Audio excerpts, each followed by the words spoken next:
हाँ में उनकी चलती है, वो दम में क्या से क्या कर दें, जमी को आसमां कर दें, सुरैया को सरा कर बहुत दें। खूब, बहुत खूब, वाह फिजा में उड़ने वाले यूना इतराएं, निदा कर दें वो जब चाहें, जिसे चाहें उसे फरमा रवा कर दें। वाह वाह वाह। तमाम लोग मोहब्बत व अकीदत के साथ गुम्बद खजरा की जानिब लो लगाकर दुरूद पाक की डालियां मोहब्बत की थालियों में इस उम्मीद पर सजाकर पेश करें कि ज़माने से मुसलसल दर्द सुबह शाम मिलता है, दुरूद पाक पढ़ लीजिए बहुत आराम मिलता है। पढ़िए वाह। बाबा से बुलंद, अल्लाहुम्मा सल्ली अला सैयदना सैयदना व मौलाना मुहम्मदिन व बारिक वसल्लिम सलातों व सलामन अलैका या रसूल अल्लाह सल्लल्लाहु ताला अलैहि वसल्लम। ये उर्स पाक की तकरीब है जिसमें आप सरे शाम से लेकर अब तक नातो मनाकिब के अशार और गाहे बगाहे तकरीर समात करके अपने नाम आमाल में नेकियों का इजाफा कर रहे हैं। माशाअल्लाह माशाअल्लाह। मुझसे कबल आप तमामी हजरात ने बेहतरीन खिताब अज़मत वालिदैन पर खतीब नौजवान मुमताज़ुल खुतबा हज़रत अल्लामा मौलाना मुफ्ती अरशद रज़ा सकाफ़ी साहिब क़िबला से आपने समात किया। वहीं शायर हर दिल अज़ीज़ भाई ज़ाकिर इस्माइली साहिब क़िबला को आपने समात किया। शायर अहले सुन्नत सलीम रज़ा पीली भीती को आपने समात किया और नकीब अहले सुन्नत उम्दतुन नुक़बा भाई मौलाना तारीफ़ रज़ा बरकाती साहिब क़िबला की निज़ामत को आप समात कर रहे हैं। अभी मेरे बाद आपको खुसूसी खिताब मुमताज़ुल उलमा सिराजुल खुतबा रईसुल असातिज़ा ज़ीनत दरसगाह आलिम बाअमल हज़रत अल्लामा मौलाना मुफ्ती अबुल हसन मिसबाही साहिब क़िबला का समात करना है। जलसे की सदारत फरमा रहे उस्ताजुल हुफ़्फ़ाज़ वल क़ुर्रा हज़रत हाफिज़ व क़ारी मोहम्मद शाहिद रज़ा साहिब क़िबला, वहीं हमारे करम फरमा बानी उर्स बानी जलसा क़ारी सुयूफ़ साहिब क़िबला और उनके तमाम मुंतज़मीन जिन्होंने इस जलसे को सजाने में कई दिन से मेहनतें की हैं। परवरदिगार आलम तमाम लोगों की उम्र में बरकतें अता फरमाए। थोड़ी सी देर, कोई ज़्यादा लंबी चौड़ी तकरीर नहीं क्योंकि वक्त काफ़ी हो गया है और आपकी समातें भी जवाब दे चुकी हैं। बस थोड़ी सी देर आप हजरात यहाँ पर बैठें, चंद ज़रूरी बातें आपके सामने बयान करके मैं रुखसत हो जाऊंगा।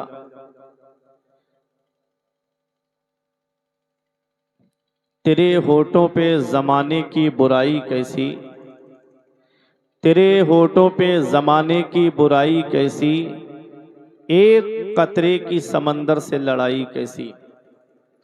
तेरे होठों पे ज़माने की बुराई कैसी, एक कतरे की समंदर से लड़ाई कैसी। अपनी बिगड़ी हुई औलाद पे रोने वाले, कुछ ज़रा सोच खिलाई थी कमाई कैसी। अपनी बिगड़ी हुई औलाद पे रोने वाले, कुछ ज़रा सोच खिलाई थी कमाई कैसी। अल्लाह रब्बुल इज़्ज़त का एहसान है, उसका करम है कि उसने हमको मुसलमान बनाया। मुसलमान बनाया तो अपने महबूब की उम्मत में हमको पैदा फरमाया। मेरे आका तमाम नबियों में बेमिसाल, मेरे नबी की उम्मत तमाम उम्मतों में बेमिसाल। तो आप अपनी किस्मत पे नाज करो, अपनी किस्मत पे फख्र करो कि अल्लाह रब्बुल इज़्ज़त ने तुमको अपने महबूब की उम्मत में पैदा फरमाया है और बेशुमार नेमतें उस रब ने हमको अता फरमाई, बेशुमार नेमतों से उस रब ने हमको नवाजा है। ये हाथ अल्लाह की नेमत है, ये पैर अल्लाह की नेमत है, ये आँखें अल्लाह की नेमत हैं, ये कान अल्लाह की नेमत है, ये हार्ट दिल जो हमारा सलामत है अल्लाह की नेमत है, ये किडनियां जो बराबर काम कर रही हैं अल्लाह की नेमत है, ये लीवर हमारा सलामत है अल्लाह की नेमत है। शेख सादी फरमाते हैं जो सांस अंदर जाती है अल्लाह का एक शुक्र वाजिब करती है, अंदर से बाहर आती है दूसरा शुक्र वाजिब होता है। जरा सोचो बख्तावर पुरवा और उसके कुर्बो जवार में रहने वालों, इस उर्से पाक में आने वालों, जरा सोचो दिन और रात में हम कितनी सांसें लेते होंगे और कितना हम अल्लाह का शुक्र अदा करते हैं।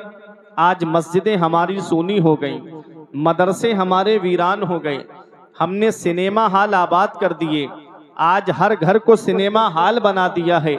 मेरी कौम के नौजवानों को देखो, 2-2 घंटे बैठ के IPL देखते हैं और 2 घंटे नबी के जिक्र की महफिल में नहीं बैठ सकते। जो 2-2 घंटे बैठ करके फिल्में देखते हैं, 10-15 मिनट मस्जिद में जाकर के अल्लाह की इबादत नहीं कर सकते। दावा है कि मुसलमान सताए बहुत जा रहे हैं, परेशान बहुत हैं। जब भी कहता हूँ या अल्लाह मेरा हाल देख, हुक्म होता है अपना नामे आमाल देख।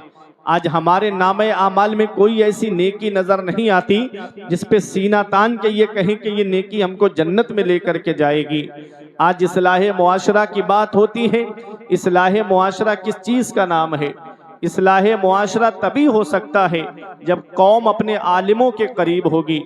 जब तक आलिमों के आप करीब नहीं होगे, मुआशरे की इस्लाह नहीं हो सकती। मैं एक रात में क्या आपकी इस्लाह कर पाऊंगा?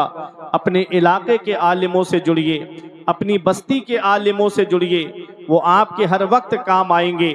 मेरे अजीजों, ये दुनिया चंद दिन की है, हम हमेशा दुनिया में रहने नहीं आए हैं, चंद दिन के लिए हम दुनिया में आए हैं। हर एक को याद नहीं किया जाता है, हर एक की याद नहीं मनाई जाती है, हर एक का जिक्र नहीं किया जाता है। जो जुआ खेल के जाता है उसका नाम मिटा दिया जाता है, जो चोरी करके जाता है उसका नाम मिटा दिया जाता है, जो अय्याशी करके जाता है उसका नाम मिटा दिया जाता है, जो दूसरों का हक मार के जाता है उसका नाम मिटा दिया जाता है, जो दूसरों को सता करके जाता है उसका नाम मिटा दिया जाता है। और जो अल्लाह को याद करके दुनिया से जाता है लोग उसे याद करते हैं, जो रसूल को याद करके दुनिया से जाता है लोग उसे याद रखते हैं। तुमने देखा नहीं, गौसे आजम बगदाद में है, गरीब नवाज अजमेर में है, गाजी दूल्हा बहराइच में है, आला हजरत बरेली में है, गाज साबिर पाक कलियर में है और वारिसे पाक देवा में है, मखदूम अशरफ जहांगीर सिमनानी की छौछा की सरजमीन पर है।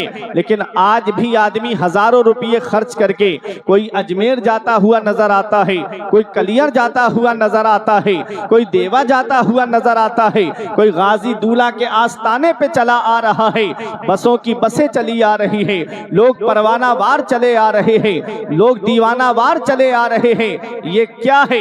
वह अम्मा मा यनफउन्नास फयमकुसु फिल अर्द, जो लोगों को नफा पहुंचा के जाता है, जो लोगों को फायदा पहुंचा के जाता है, वो जब तक जमीन पे रहता है तब भी लोग उसे याद रखते हैं, और जमीन के नीचे चला जाता है तब भी लोग उसे याद रखते हैं। जो लोगों को नफा पहुंचा के जाता है वो जमीन में बाकी रहता है, जो लोगों को फायदा पहुंचा के जाता है वो जमीन में बाकी रहता है। गाजी दूल्हा ने फायदा पहुंचाया, लोग उन्हें याद कर रहे हैं। गौसे आजम ने फायदा पहुंचाया, लोग उन्हें याद कर रहे हैं। गरीब नवाज ने फायदा पहुंचाया, लोग उन्हें याद कर रहे हैं। मखदूम अशरफ जहांगीर सिमनानी ने फायदा पहुंचाया, लोग उनको याद कर रहे हैं। वारिसे पाक ने फायदा पहुंचाया, लोग उन्हें याद कर रहे हैं। आला हजरत ने फायदा पहुंचाया, लोग आला हजरत को याद कर रहे हैं। मुफ्ती आजम ने फायदा पहुंचाया, लोग मुफ्ती आजम को याद कर रहे हैं। ताजुश शरिया ने फायदा पहुंचाया, लोग ताजुश शरिया को याद कर रहे हैं। मेरे अजीजों, इतना याद रखना, ये दुनिया चंद दिन की है,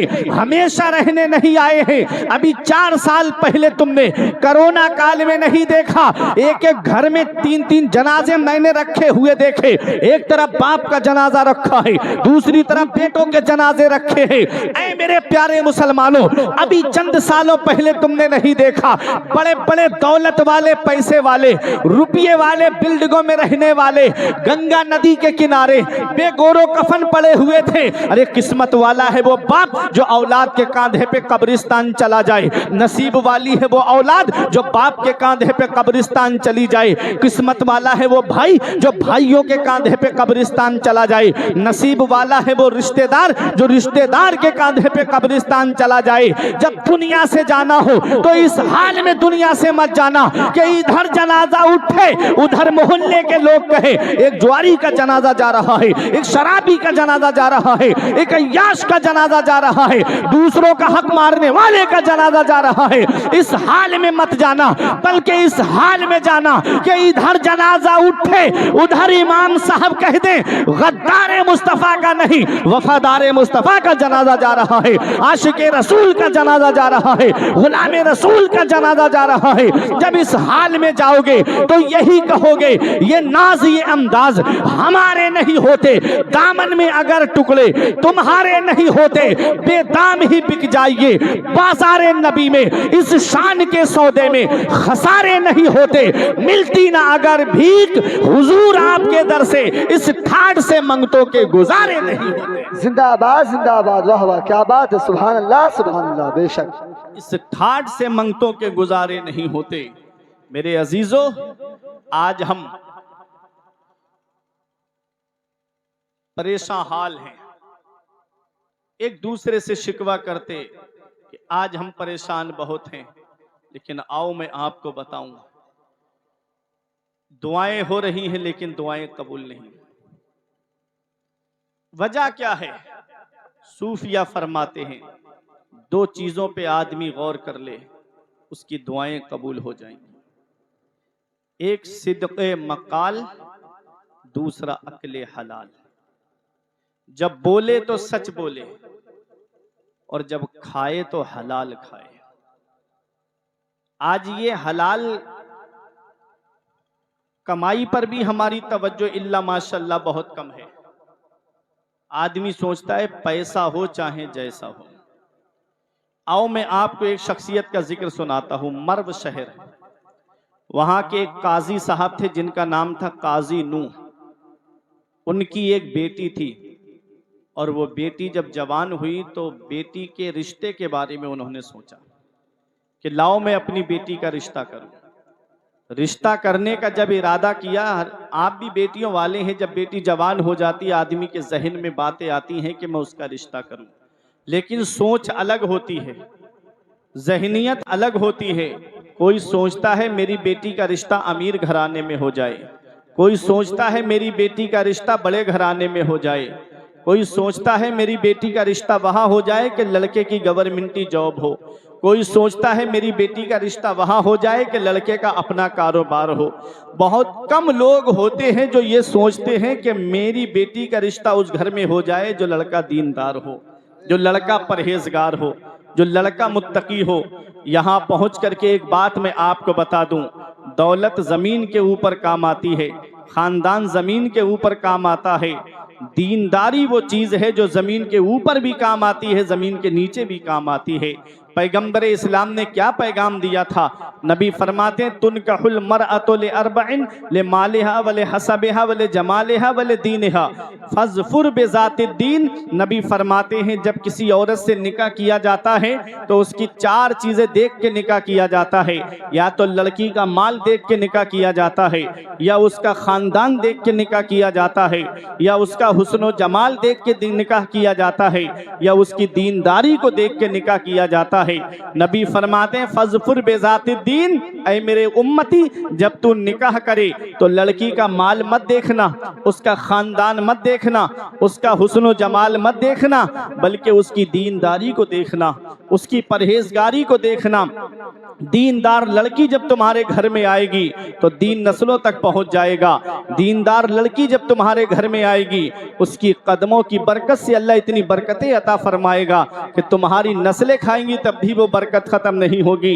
लेकिन जहन बदल गया, सोच बदल गई। हम सोचते हैं कि बेटा मिल गया है, लाओ ऐसा लगता है जैसे कुदरती भीख मांगने का लाइसेंस मिल गया हो। बेटा मिल गया है, किस्म किस्म की बातें जहन में आने लगती हैं कि मेरा एक ही बेटा है, सारी प्रॉपर्टी इसकी है, सारी दौलत इसकी है, मैं इसका निकाह इतनी आसानी से नहीं करूंगा, मैं इसका निकाह किसी बड़े घराने में करूंगा ताकि जहेज ज्यादा से ज्यादा मिले, ताकि ज्यादा से ज्यादा मेरे घर में जहेज आए।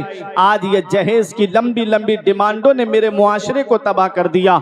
कितनी मुस्लिम बेटियां हैं कि जिनकी बालों में चांदी उतर आई, बाल सफेद पड़ने लगे। एक बेटी की शादी में बाप पे इतना कर्ज हो जा रहा है कि और बेटियों के बालों में चांदी उतर आ रही है।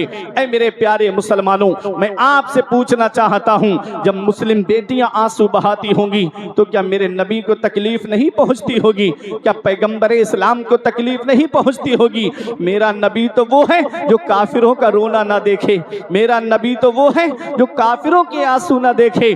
जंगे बदर के मौके पे 70 कैदी गिरफ्तार करके लाए गए, उनमें नबी के सगे चचा हजरत अब्बास भी थे। उन कैदियों के बंद कस के बंधे हुए थे, मस्जिद नबवी के सहन में लेटे हुए थे। पैगंबर इस्लाम थोड़ी देर आराम के लिए लेटे, उनके कराहने की आवाज जब मेरे नबी के मुकद्दस कानों में आई तो आका बाहर तशरीफ लाते हैं, इरशाद फरमाते हैं, मेरे सहाबा इनके बंद खोल दो, इनके कराहने से मुझे तकलीफ पहुंच रही है, इनके रोने से मुझे तकलीफ पहुंच रही है। वो मेरा नबी जो कैदियों का रोना ना देखे, वो मेरा नबी जो काफिरों का कराहना ना देखे। सोचो जब मुस्लिम बेटियां जहेज की लंबी लंबी डिमांडों की वजह से घरों में आंसू बहाती होंगी तो मेरे पैगंबर को कितनी तकलीफ पहुंचती होगी, मेरे नबी को कितनी तकलीफ पहुंचती होगी।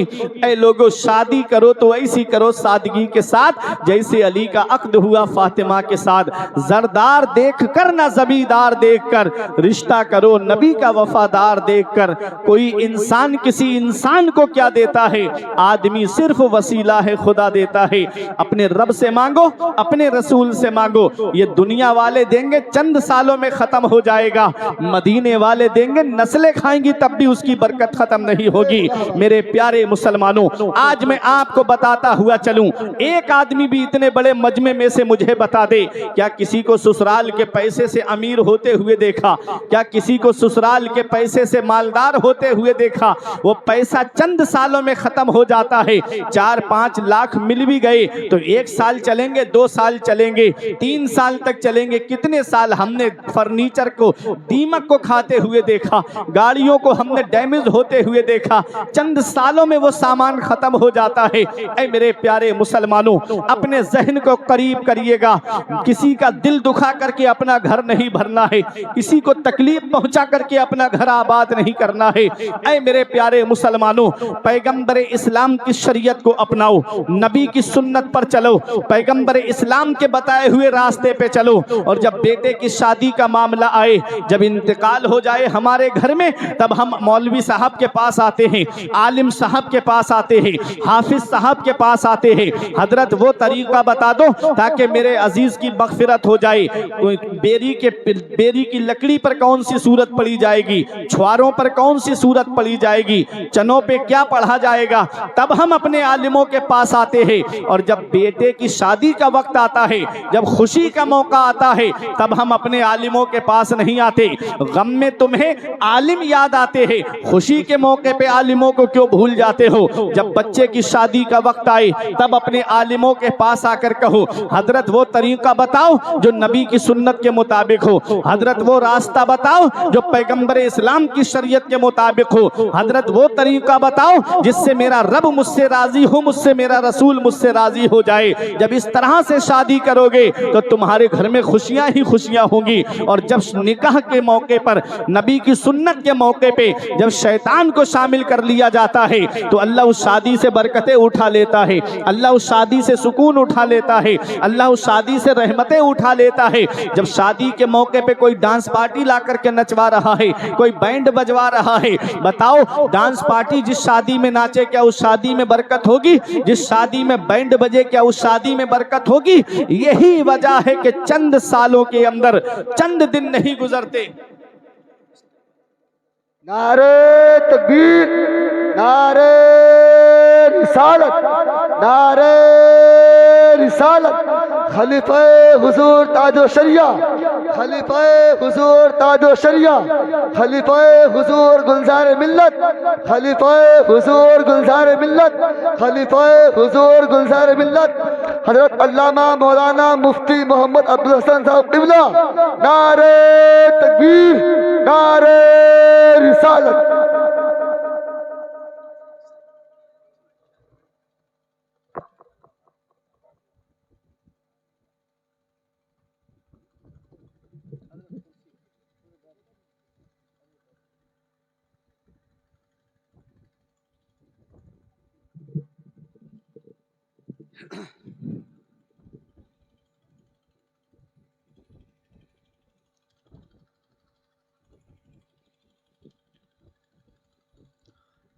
माशाअल्लाह, सुभान अल्लाह।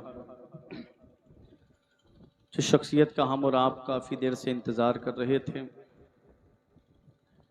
वो शख्सियत मिंबर नूर पे तशरीफ़ फरमा है। मुमताज़ुल उलमा, सिराजुल खुतबा, रईसुल असातिज़ा।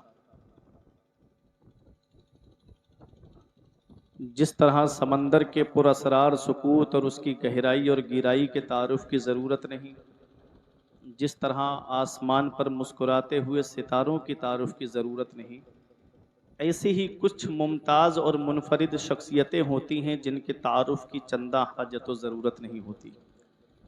उन्हीं शख्सियतों में एक शख्सियत खलीफ़े हुज़ूर ताजुश शरिया व खलीफ़े हुज़ूर गुलज़ार मिल्लत, आलिम बाअमल हज़रत अल्लामा मौलाना मुफ्ती अबुल हसन मिसबाही साहिब क़िबला की ज़ात है कि जिन्होंने अपनी फ़रागत के बाद ही से दर्स व तदरीस और वाज़ो तकरीर के ज़रिए खिदमत दीन मतीन को अपना शेवा हयात करार दिया।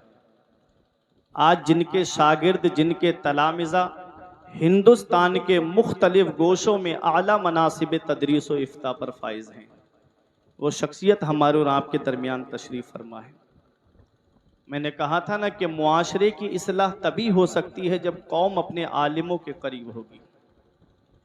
जब तक आप अपने आलिमों के करीब नहीं होंगे, मुआशरे की इस्लाह नहीं हो सकती। अफसोस होता है उस वक्त जिस चीज़ से आपको फ़ायदा पहुंचना चाहिए था, उस चीज़ को आप हजरात समात नहीं करते। पैगंबर इस्लाम ने आलिमों का मकाम बताया, नबी करीम सल्लल्लाहु अलैहि वसल्लम ने आलिमों की अज़मत बताई। मेरे आका ने फरमाया, उग़दू आलिमन औ मुतअल्लिमन औ मुस्तमिअन औ मुहिब्बन फला तकुनिल खामिस फतहलिक। नबी फरमाते हैं, तू सुबह इस हाल में करके तू आलिम हो जा। या तो तुम आलिम बन जाओ, और आलिम नहीं बन सकते तो आलिम से इल्म हासिल करने वाले बन जाओ। या तो खुद आलिम बनो, और खुद आलिम नहीं बन सकते तो पैगंबर इस्लाम की इस हदीस पाक, इन उलमा की मौजूदगी में मैं बताने की कोशिश कर रहा हूं कि नबी ने इस हदीस पाक में आलिमों से दूर नहीं किया, आलिमों के करीब ही रखा। फरमाया, या तो खुद आलिम बनो, और खुद आलिम नहीं बन सकते तो आलिम से इल्म हासिल करने वाले बन जाओ, और आलिम से इल्म हासिल करने वाले भी नहीं बन सकते तो आलिम की बातें सुनने वाले बन जाओ। आलिम बयान करने के लिए कौन कहाँ कहाँ से आता है। हजरत इतनी बड़ी बारगाह से आए हैं, दर्सो तदरीस के मनसब पर फाइज हैं। हजरत तदरीस के मनसब पर फाइज हैं, अमजदिया घोसी से। किस लिए आए? ताकि मैं अपनी कौम को कुछ पैगाम दे करके आऊंगा, कुछ जरूरी बातें बता करके आऊंगा। और ये कौम है कि नाते एक एक घंटा सुनेंगे बैठ के, दो दो घंटे तक सुनेंगे बैठ करके, खूब उछलेंगे मचलेंगे। नाते नबी सुनने से दिलों में इश्क़ रसूल पैदा होता है, लेकिन आमाल की इस्लाह तकरीर के जरिए होती है। आप आपको लगता होगा कि आलिमों से हमको क्या फ़ायदा है, तो हजरत की मौजूदगी में एक बात बता के, कोई तकरीर तो नहीं करनी है, बस अपनी जगह बैठने जा रहा हूँ, एक बात बता के गुजरना चाहता हूँ। तवज्जो देना, जितने आलिम हैं उन तमाम आलिमों को एक कमरे के अंदर अदब से बिठा दीजिए, बाहर से मोटा ताला लगा दीजिए और अपना रब्त, अपना ताल्लुक आलिमों से हटा लीजिए। उसके बाद अपनी जिंदगी जी के दिखाइए। आप बताओ मुझे, नमाज में कितने फर्ज हैं, कौन बताएगा? आलिम ही तो बताएंगे। नमाज में वुजू है और वुजू में कितने फर्ज हैं, ये कौन बताएगा? आलिम ही तो बताएंगे। वुजू में 4 फर्ज हैं, चेहरा कहां से कहां तक धोया जाता है, ये कौन बताएगा? ये आलिम ही तो बताएंगे। दोनों हाथ कोहनियों समेत धोना है या कोहनियों तक धोना है, गायत मुगैया में दाखिल है या नहीं है, ये कौन बताएगा? ये आलिम ही तो बताएंगे। सर का मसाह करना है, कितना करना है? कुरान में मुतलक आया है, वमसहू बिरूसिकुम, तुम अपने सरों का मसाह करो। मुतलक है, कोई कैद नहीं है, कितना मसाह करना है, पूरा सर कहां से कहां तक है, ये कौन बताएगा? ये आलिम ही तो बताएंगे। दोनों पैर टखनों समेत धोना है, कौन बताएगा? ये आलिम ही तो बताएंगे। रोजा किस चीज से टूट जाता है, किससे नहीं टूटता है, कौन बताएगा? ये आलिम ही तो बताएंगे। किसी ने तुमसे कहा हज अब मक्के में नहीं होता है, अमेरिका के व्हाइट हाउस के चक्कर लगा लो तो तुमको हज का सवाब मिल जाएगा, कोई दलील है तुम्हारे पास? कौन दलील देगा? आलिम ही तो दलील देंगे। अपनी जिंदगी आलिमों से हटके जरा जी करके दिखाओ। जब बच्चा पैदा होता है तो कान में अजान देने के लिए आलिम ही जाता है, जब बड़ा हो जाता है तो निकाह पढ़ाने के लिए आलिम ही जाता है, और जब इंतकाल हो जाता है तो नमाज जनाजा पढ़ाने के लिए भी आलिम जाता है। तुम्हारे पैदा होने से लेके मरने तक की जरूरत ये आलिम है। आज उन्हीं को एहसास कमतरी का शिकार कराते हो। न संभलोगे तो मिट जाओगे हिंदी मुसलमानों, तुम्हारी दास्ता तक भी न होगी दास्तानों में। हुजूर नजीब मिल्लत ने फरमाया था, जल से हल्के करो, मदरसे मजबूत करो। और मदरसों का जो निसाब था ना, पहले इनफिरादी मरकज़ तालीम, खानकाही मरकज़ तालीम, इज्तिमाई मरकज़ तालीम। आदमी जो तालीम हासिल करने के लिए जाता था मस्जिद में या कहीं पर कोई आलिम साहब होते थे उनके पास जाकर के तालीम हासिल करता था, या खानकाहों के अंदर तालीम हासिल होती थी, इल्म दीन भी हासिल करता था और वहाँ पर रूहानियत का भी फैज़ हासिल करता था। आज वो चीज़ें कहाँ चली गई? तो अब आलिमों के करीब होने की ज़रूरत है, अब आलिमों से जुड़ने की ज़रूरत है, तभी तुम कामयाब हो पाओगे। नबी करीम सल्लल्लाहु अलैहि वसल्लम ने क्या फरमाया? पैगंबर इस्लाम फरमाते हैं, या तो तुम आलिम बन जाओ, आलिम नहीं बन सकते तो आलिम से इल्म हासिल करने वाले बन जाओ, और आलिम से इल्म हासिल करने वाले नहीं बन सकते तो आलिम की बातें सुनने वाले बन जाओ, और आलिम की बातें सुनने वाले नहीं बन सकते तो आलिम से मोहब्बत करने वाले बन जाओ। फला तकुनिल खामिस फतहलिक, नबी फरमाते हैं 5वां मत बनना, इनकी बुराइयां करने वाला मत बनना, इनकी गीबत करने वाला मत बनना, फतहलिक, वरना हिलाक हो जाएगा, बर्बाद हो जाएगा। आज कोई होटल, कोई चौराहा ऐसा होगा इल्ला माशाअल्लाह जहां पर कुछ बूढ़े या नौजवान बैठ करके आलिमों की बुराई ना करते हों, आलिमों की तौहीन ना करते हों। ये हाल, ये कहां से मामला आया? ये इसी वजह से आया कि हम अपने आलिमों की बातें नहीं सुनते, अपने आलिमों के करीब नहीं हैं। मस्जिद का इमाम किस हाल में है हमें कोई मतलब नहीं। अभी एक इमाम साहब का इंतकाल हो गया, कूलर में पानी डालते वक्त कभी जाकर के खैरियत नहीं लेते कि इमाम साहब किस हाल में है, कोई परेशानी तो नहीं है, हमारे कमरों में एसी चले, हमारे कमरों में कूलर चले, और मस्जिद का इमाम किस हालत में है हमको कोई मतलब नहीं है। बस नमाज पढ़ाता रहे, बस 5 वक्त जो है नमाज पढ़ाए और वहीं पर रहे, घर पर भी ना जाए। ऐसा इमाम हमको चाहिए जिसके ना बीवी बच्चे हों, ना माँ बाप हो, ना रिश्तेदार हो, ना अजीज़ो अकारिब, बिल्कुल यतीम हो, जो कहीं पर ना जाए, ऐसा हमको इमाम चाहिए। कभी सोचा है ये हालात आज हमारे सामने हैं, इस इमाम की जगह पर हम होते तो फिर क्या करते? कभी जहन को दौड़ाओ, कभी इमाम के पास जाके नहीं पूछते कि इमाम साहब कोई दिक्कत तो नहीं है, कोई परेशानी तो नहीं है, कोई दिक्कत हो तो बताओ, मैं कुछ मदद करने की कोशिश करूं। कभी कोई अच्छी चीज घर में बने तो बिना कहे इमाम के ले जा करके मोहब्बत में खिला दो, ये खिलाना भी काम आएगा। कयामत के दिन अगर कोई किसी को वुजू के लिए पानी भर के दे देगा वो भी उसके काम आएगा। अगर पीने के लिए एक गिलास पानी दे देगा तो वो भी कयामत के दिन उसके काम आएगा। तो सोचो, जो दुनिया में आलिमों की खिदमत करेगा वो खिदमत उसके काम क्यों नहीं आएगी। तो बताना मकसद ये है कि अपने आलिमों के करीब हो जाओ। पैगंबर इस्लाम ने फरमाया कि आलिमों से मोहब्बत करने वाले बन जाओ, आलिमों से प्यार करो, आलिमों से मोहब्बत करो, आलिमों से जुड़े रहोगे।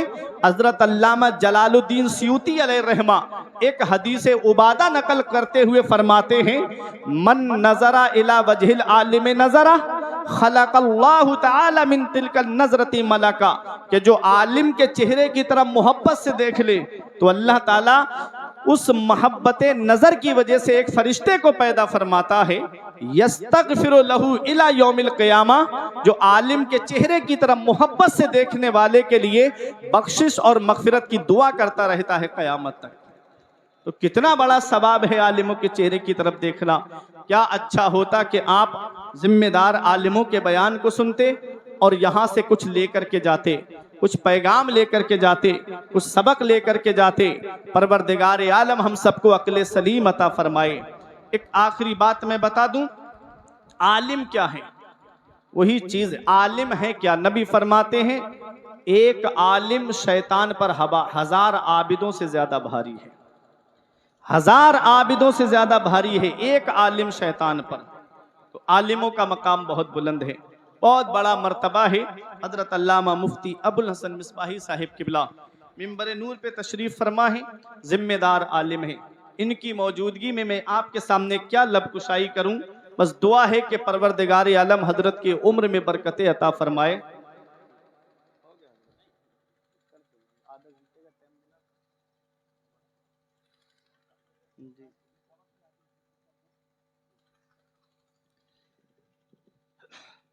आधे घंटे का वक्त था मेरे पास, मेरा वक्त पूरा हो गया है। फिर इंशाअल्लाह कभी ज़िंदगी ने वफ़ा की तो तकरीर आप हज़रात के सामने बयान की जाएगी। दुआ है परवरदिगार आलम की बारगाह में कि मेरे कुछ अर्ज़ करने में सबक़त लिसानी की वजह से या बतक़ाज़ा बशरियत कोई गलती हो गई हो तो मौला मुझे माफ़ फरमाए। अस्तग़फिरुल्लाह रब्बी मिन कुल्ले ज़ंबि व अतूबु इलैहि। कलमा तय्यब पढ़ें, ला इलाहा इल्लल्लाहु मुहम्मदुर रसूलुल्लाह सल्लल्लाहु तआला अलैहि वसल्लम। ये ज़िंदगी सवार ये दिलशाद की।